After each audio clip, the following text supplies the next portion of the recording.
Good morning, students. This is your English class.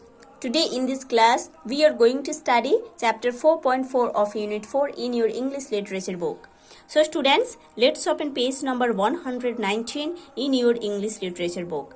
Now see on the top of the page, there is chapter 4.4 of Unit 4. The topic is here, A Kingly Joke. Okay, A Kingly Joke is a poem that is written by the poet Rabindranath Tagore.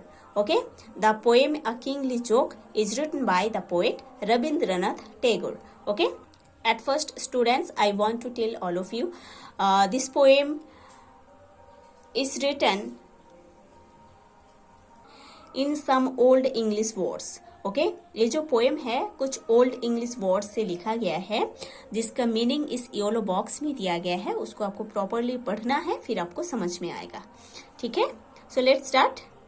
I had gone a begging from door to door in the village path, when thy golden chariot appeared in the distance like a gorgeous dream, and I wondered, who was this king of all kings?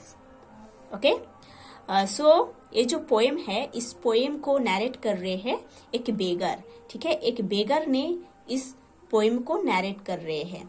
इस बेगर ने बोल रहे हैं सब कुछ. ठीक है, so now see the meaning. A begging equal to begging, old use of a as a prefix or preposition meaning for. ठीक है, ये जो a begging है एक ओल्ड इंग्लिश वर्ड है. a एज अ प्रीफिक्स और प्रीपोजिशन के रूप से यूज हुआ है जिसका मतलब है फॉर. ठीक है, next chariot. Chariot means an open vehicle with two wheels and pulled by horses. Okay, chariot, see the picture, this is the chariot.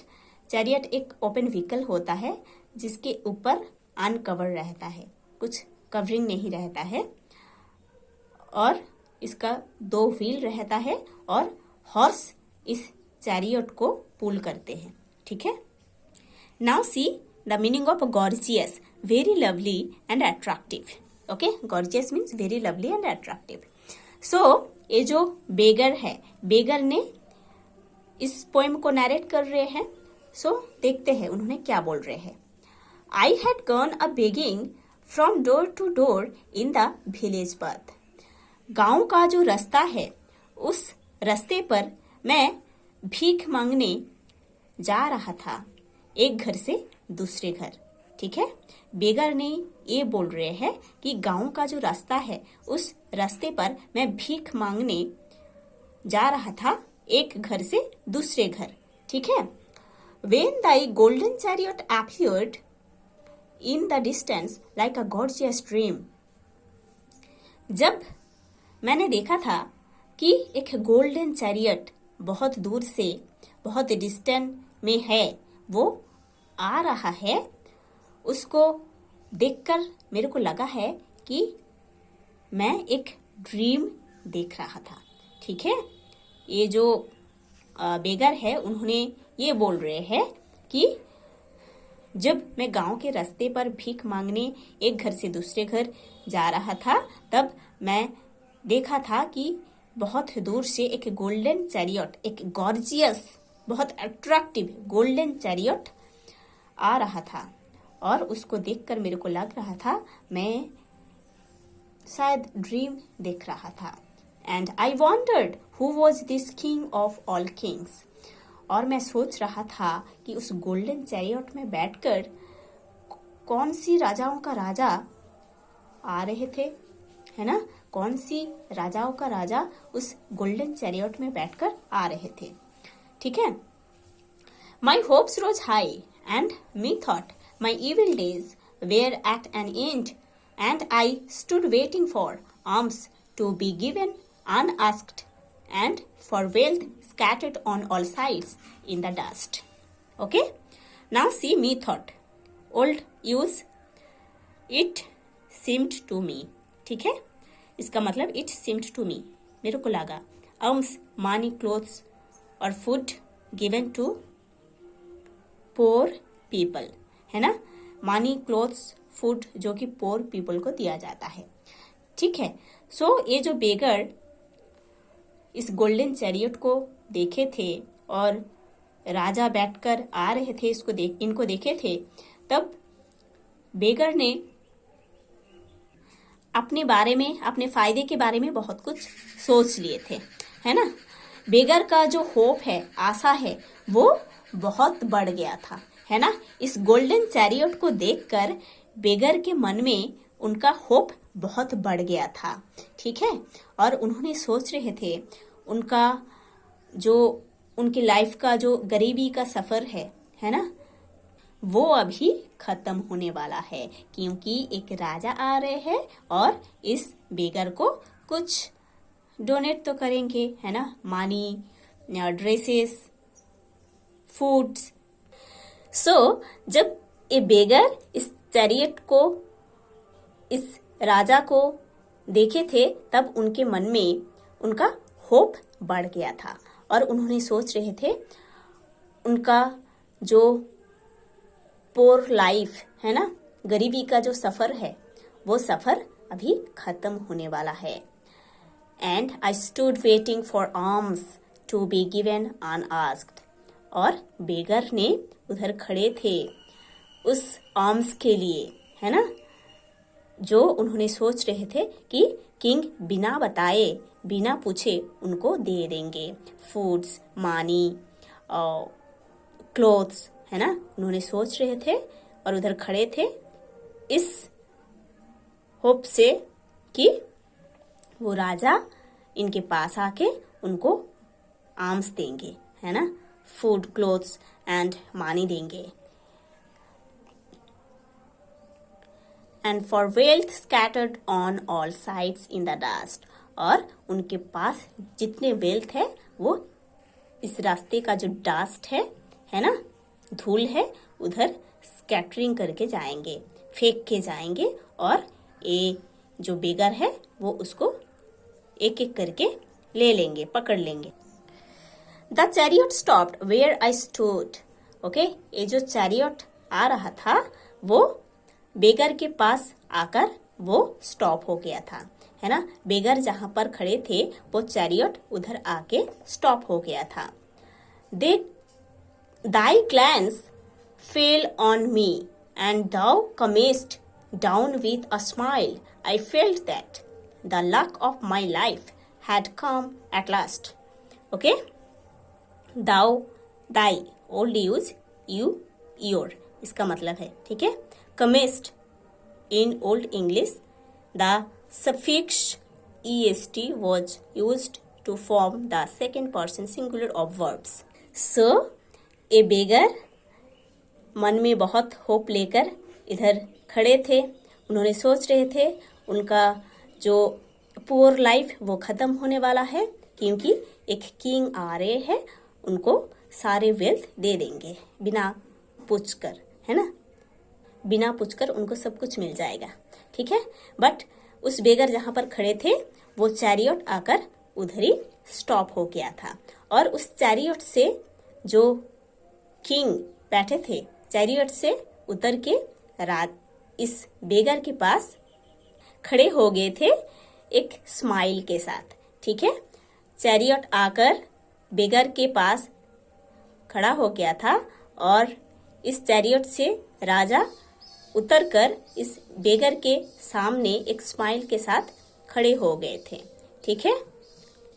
और ये देखकर ये बेगर सोच रहे थे, I felt that the luck of my life had come at last. ये देखकर बेगर सोच रहे थे कि हाँ, मेरे लाइफ का सारे लक अभी मेरे को मिल गया है ना, सारे वेल्थ अभी मेरे को मिल जाएगा और मेरा ये जो पुअर लाइफ है वो खत्म हो जाएगा और मैं एक अच्छा लाइफ जीऊंगा, है ना। ये बेगर ये सब सोच रहा था कि चलो अभी मेरे लाइफ का सारे लक तो मेरे पास आकर खड़ा हो गया है। वाह, मतलब वो जो किंग है ना, किंग उनके पास आकर खड़े हो गए हैं, इसीलिए उन्होंने ये सब कुछ सोच रहे थे। Now see the next page, page number 120। Then of a sudden thou didst hold out thy right hand and say, What hast thou to give to me? उसके बाद राजा ये जो भिखारी है उस भिखारी के पास ऐसे हाथ मिलाकर भिखारी को बोल रहे थे कि आपके पास क्या है, मेरे को दीजिए। क्या हुआ, ये भिखारी सोच रहा था ये तो सब पलट गया है। इन्होंने ऐसे सोच रहे थे कि राजा आकर उनको सब कुछ देंगे, बट राजा खुद आकर उनको कुछ नहीं दिए हैं, बट उनके पास, उस भिखारी के पास आके राजा भीख मांग रहे हैं, है ना। ये क्या हो गया है, भिखारी तो बहुत सोचने लगा था इसके बारे में।